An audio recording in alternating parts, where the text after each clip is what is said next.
അല്ല ആദ്യ ദിവസം തന്നെ കോഴിക്കോട് കണ്ണൂരിലേക്കൊക്കെയാണ് അതാണ് ഉദ്ദേശം. ബഹുമാന കോഴിക്കോട് ജില്ലയിലെ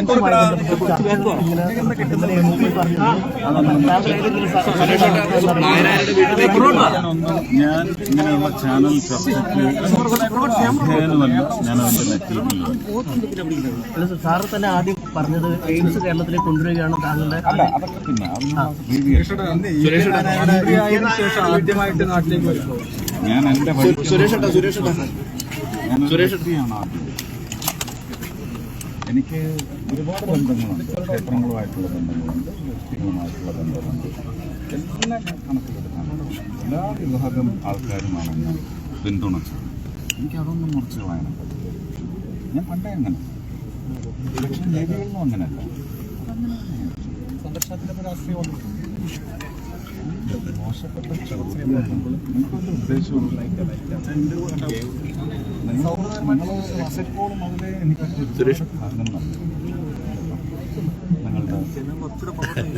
സുരേഷേട്ടൻ പലപ്പോഴും പറഞ്ഞിട്ടുണ്ട്. കാരണം ഇനി അതിനൊന്നുള്ള സമയം ഉത്തരവാദിത്വം നിങ്ങളുടെയൊക്കെ പിന്തുണയോടെ തന്നെയാണ് സത്യസന്ധമായ വാർത്തകൾ ജനങ്ങളിലേക്ക് അത് ഗുണകരമായി ഭവിക്കും. ഇപ്പൊ കേരളത്തിൽ നിന്നും ആദ്യം BJPയുടെ പ്രതിനിധിയായി കേന്ദ്രമന്ത്രിയായി അതിനുശേഷം ആദ്യമായി നാട്ടിലേക്ക് കഴിഞ്ഞു. അതെല്ലാം കഴിഞ്ഞു. അതൊന്നും ഒരു ആടയാഭരണമല്ല. ഒരു ഉത്തരവാദിത്വം മറ്റേതൊരു തെരഞ്ഞെടുക്കപ്പെടുന്ന ദേശീയ ഒരു പ്രതിനിധിയുടെയും ഒരു അലങ്കാരം മാത്രമേ എനിക്കുള്ളൂ. അങ്ങയുടെ മന്ത്രിസ്ഥാനം കേരളത്തിന്റെ ടൂറിസം വികസനം തൃശ്ശൂരിലെ ജനങ്ങളെ, മലയാളികളെ പ്രാർത്ഥിച്ച് ഭാരതത്തിലെ ജനങ്ങളെ എല്ലാവരെയും വാരിപ്പുണർന്നുകൊണ്ട് തന്നെയാണ് ഞാൻ തുടങ്ങുന്നത്. ഏറ്റവും പ്രധാനപ്പെട്ട കാര്യം ടൂറിസമാണ്. അങ്ങനെ വകുപ്പാണ് കിട്ടിയത്. അതെ, ഞാൻ പറയുന്നത് അതിനുള്ള വേദി അല്ല. അതെ, അങ്ങനെയുള്ള വേദിയല്ലത്. അതൊക്കെ നമ്മളുടെ ഒരു ചേർന്നിരുന്നുകൊണ്ട് പറഞ്ഞു കഴിയും. അൻസർ, പക്ഷെ ഒരു കാര്യമുള്ള താങ്കളെ പിന്തുണച്ചിരുന്ന പേരിൽ അല്ലെങ്കിൽ താങ്കളെ വല്ലാതെ സപ്പോർട്ട് ചെയ്യുന്നവര് തൃശ്ശൂർ CPM വിശദീകരണം തേടി ഞാൻ പറഞ്ഞു ഈ വക ഉപരിതല പ്രയോജനപ്പെടുത്താൻ വേണ്ടിയുള്ള ചർച്ചകളുടെ ഒന്നും മെറ്റീരിയലൊന്നും ഞാൻ അവരൊക്കെ ചർച്ചിച്ചോട്ടെ. ഞാൻ അതിൻ്റെ ഭാഗമല്ല. എന്നെ ദൈവമായിട്ട് ജനങ്ങൾക്ക് മനസ്സിൽ തോന്നിപ്പിച്ച് ജനങ്ങൾ എന്നെ തിരഞ്ഞെടുത്തു.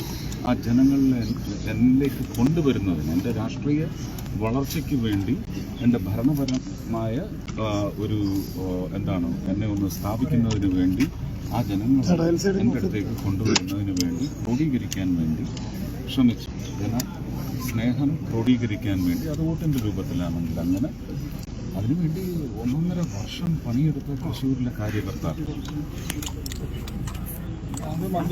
അവരൊക്കെ മാത്രമാണ് എൻ്റെ ജനങ്ങളും അവരും ആണ് ഇനി എൻ്റെ ഉത്തരവാദിത്വം. എല്ലാവരെയും ചേർത്ത് നിർത്തും. അങ്ങനെയാണോ? എന്നെ അവർ ചേർത്ത് നിർത്തും. ഞാൻ എന്തിനാണ്? ഞാൻ ആരാണ് അവരെ ചേർത്ത് നിർത്താൻ? അവരെന്നെയാണ് ചേർത്ത് നിർത്തുന്നത്. സാർ, ആ മേയർ ഉണ്ടായിരുന്നു അങ്ങനെ പറയാൻ പറ്റുമോ? കേരളത്തിന്റെ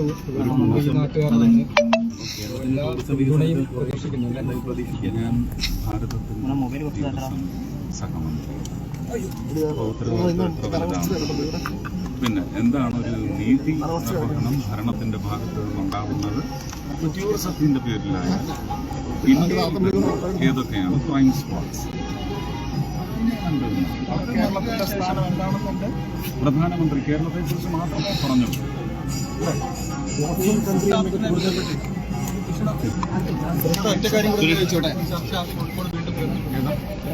കോഴിക്കോട് വേണമെന്ന് രാഹുൽ കഴിഞ്ഞ ദിവസം പറയുകയും അവർക്കെല്ലാം അവകാശമുണ്ട് അങ്ങനെ പറയാൻ. എനിക്കും അതുപോലെ ഒരു ചെറിയ അവകാശം. താങ്കൾ ഏതെങ്കിലും സ്ഥലം ഉദ്ദേശിക്കുന്നുണ്ടോ? അല്ല, അതാണ് എനിക്കും എൻ്റെതായ അവകാശമുണ്ട്. എൻ്റെ അവകാശം ഞാൻ എൻ്റെ അഭിപ്രായമായിട്ട് പറഞ്ഞിട്ടുണ്ട്. 2016 പറഞ്ഞതാണ്. അതിപ്പോഴും നിലവിലുണ്ട്. കോഴിക്കോടല്ല മറ്റൊരു സ്ഥലമാണെങ്കിൽ അതിൽ രാഷ്ട്രീയ തീരുമാനം എന്നാണ് രാഹുൽ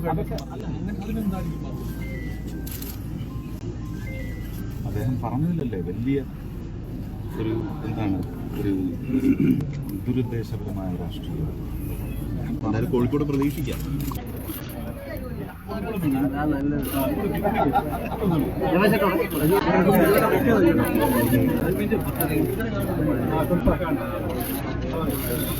ഹലോ